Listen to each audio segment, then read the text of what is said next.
Barabara za Roma zilikuwa zimefurika kwa umati wa watu. Kila kona kulikuwa na msongamano wa raia, midomo yao ikiwa wazi kwa mshangao wa kuona samaki mwenye umbo la binadamu. Bibi huyo alikuwa akimwangalia Selena kwa macho ya mtu mwenye siri kubwa moyoni, siri ambayo Kaisari na askari wa Roma hawakuijua.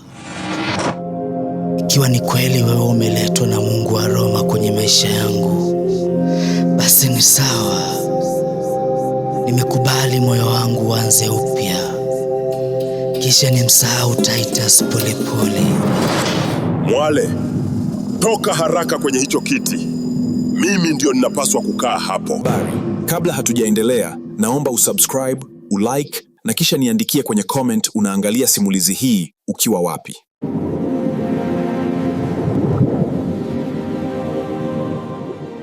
Mwale alianza kumweleza Zagamba ukweli alioficha kwa miaka mingi sana.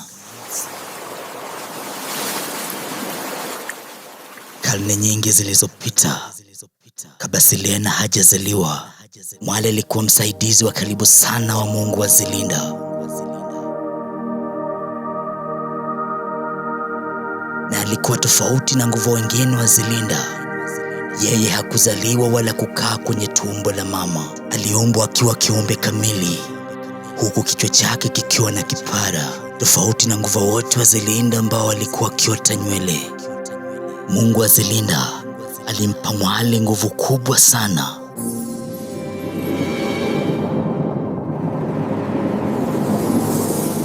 Ili kuilinda bahari ya Tanganyika na kumlinda mfalme wa Zelinda ambaye ni baba yake Selena.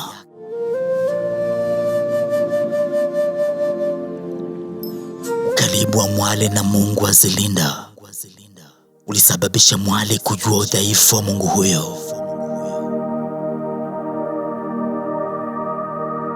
ya kwamba Mungu huyo hakuwa na mwili, alikuwa kama hewa au moshi, hivyo hakuwa na uwezo wa kushika au kubeba chochote.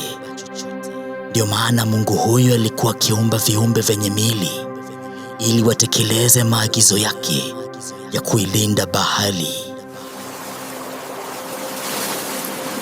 Mwale alianza kuhisi kuwa yeye ana nguvu kubwa kuliko Mungu wa Zelinda, kwa vile yeye ana kitu cha ziada, ana mwili, hivyo anaweza kushika na kugusa. Hata kama akianzisha vita ya kutawala bahari, Mungu wa Zelinda hawezi kushika upanga kumzuia. Kwa kiburi hicho, Mwale alimwasi Mungu wa Zelinda, akaondoka kwenye himaya ya Zelinda na kwenda kuanzisha taifa la nguva vipara, jeshi la giza lililotakiwa kuangamiza kizazi chote cha nguva wa Zelinda, ili yeye awe Mungu wa bahari. Lakini kabla hajakamilisha idadi aliyoikusudia, nguva wa Zelinda walivamia.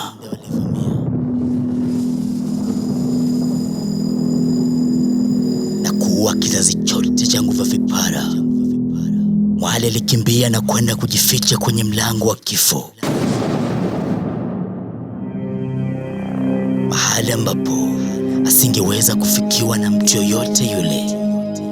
Mwale akiwa mafichoni kwenye pango hilo la mdomo wa kifo, bado alitamani kuwa Mungu. Akapanga kuanza upya mpango wa kuumba jamii ya nguva vipara. Lakini kabla hajaanza kuumba, akagundua Mungu wa Zelinda anaumba kiumbe kipya, kiumbe kitakachokuwa na nguvu kumshinda yeye, kiumbe kitakachopewa nusu ya nguvu za Mungu wa Zelinda, ili kiumbe hicho kiwe Mungu wa pili na kilinde bahari na nchi ya Zelinda dhidi ya hila za Mwale. Kiumbe hicho kitazaliwa kupitia manii za mfalme wa Zelinda, kiumbe kitakachokuwa na nywele za rangi ya dhahabu, ishara ya nguvu na uhai wa miujiza. Na kiumbe hicho alikuwa Selena.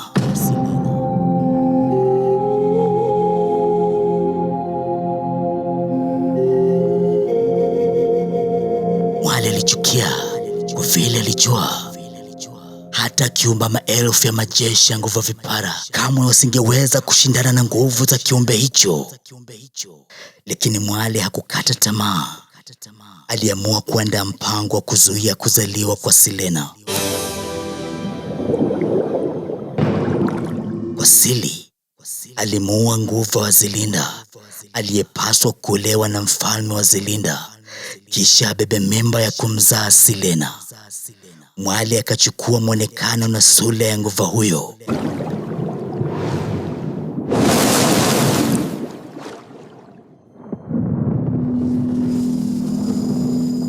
Kisha akarudi Zelinda na kufunga ndoa na mfalme.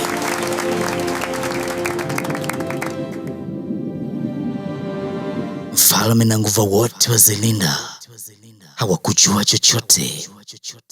Baada ya miezi michache, Mwale alipata ujauzito, akiamini amebeba mimba ya Silena. Kisha akatoroka na kurudi kwenye pango la mdomo wa kifo, lengo likiwa ni moja tu: siku atakayomzaa Silena amuue na kumpoteza kabisa. Lakini siku ya kujifungua ilipofika, Mwale alishangaa sana. Hakuona nywele za dhahabu, aliona mtoto wa kiume mwenye kipara, na mtoto huyu alikuwa Zagamba. Mwale alikasirika sana.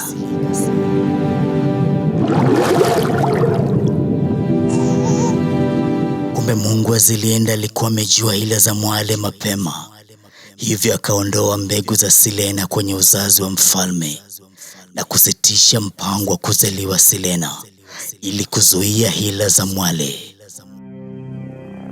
Moja ya maajabu ya nguva, mtoto pale tu anapozaliwa huwa na hisia kamili, hujua upendo na chuki.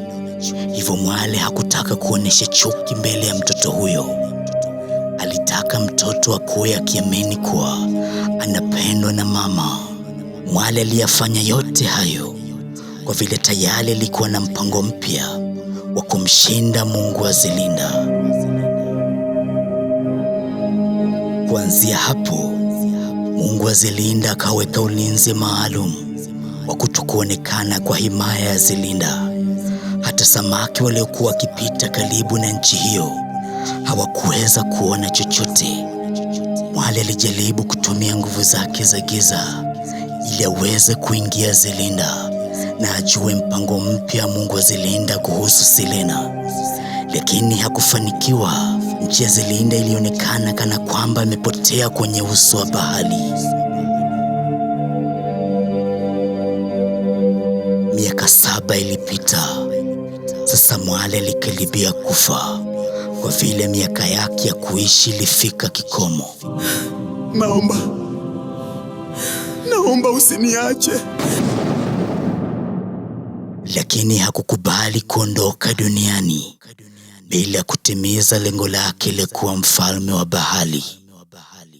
Kwa kutumia uchawi wake wa giza, aliondoa roho yake na kuingia ndani ya uzazi wa mtoto wake Zagamba, ili siku Zagamba akitoa manii kwa mwanamke yoyote yule, basi Mwale azaliwe mpya.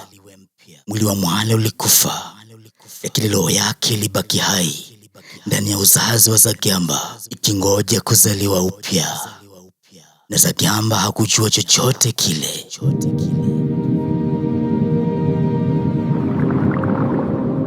Zagamba alibaki na taji la mama yake, akilitunza kwa heshima. Siku zote za ukuaji wa Zagamba, Mwale alikuwa akipanda mbegu ya chuki ndani ya moyo wa mtoto huyo, akimwaminisha kuwa mfalme wa Zelinda ambaye ni baba yake alimkataa na kutaka kumuua kwa vile alizaliwa na kipara. Hakujua yote aliyoambiwa na Mwale ni uongo. Mwale alikuwa na lengo la kuitawala bahari, na ile siku Zagamba alipomteka nguvu wa Zelinda kwa lengo la kumpa mimba ili kurudisha kizazi cha nguvu vipara, Zagamba alimpa mtoto huyu wa kike jina la mama yake kwa heshima, lakini hakujua kuwa mtoto huyo wa kike ndiye Mwale mwenyewe.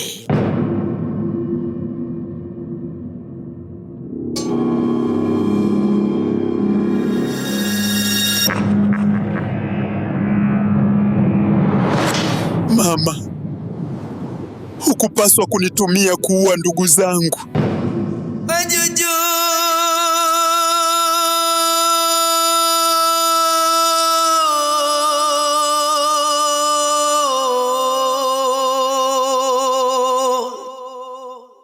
Wajuju wetu we! Maiwe!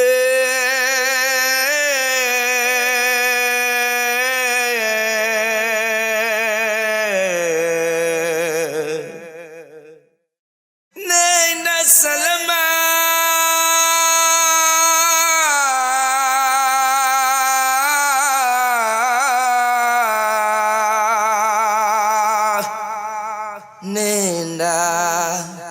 Nenda salama.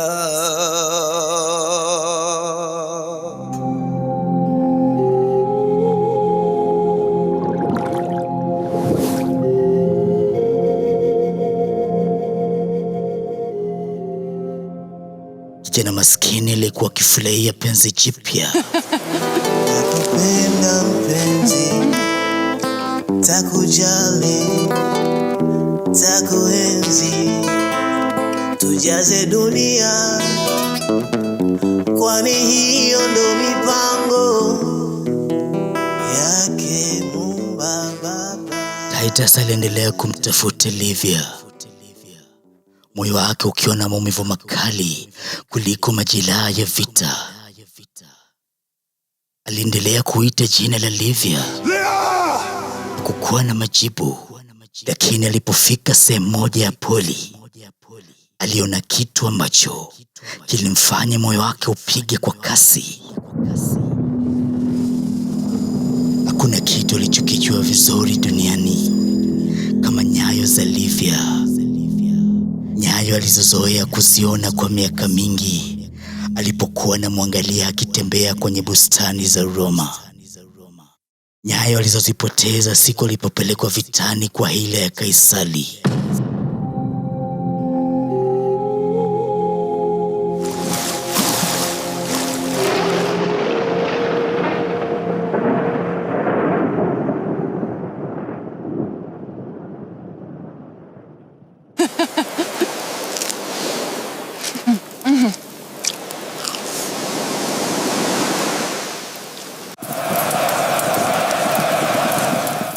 Hekalu kuu la Roma lilijengwa kwa zaidi ya miaka 50. Sirena, sirena, sirena. Katikati ya hekalu hilo, Sirena alifungwa juu ya msalaba. Mwili wake mzuri na sura ya kuvutia vilisimama kama sanamu mbele ya umati wa Roma. Sirena, sirena. Sirena alikuwa bado hayuko sawa kiakili, hivyo hakuogopa, hakuomba, wala hakutoa machozi. Kila tishio kwake ilikuwa furaha.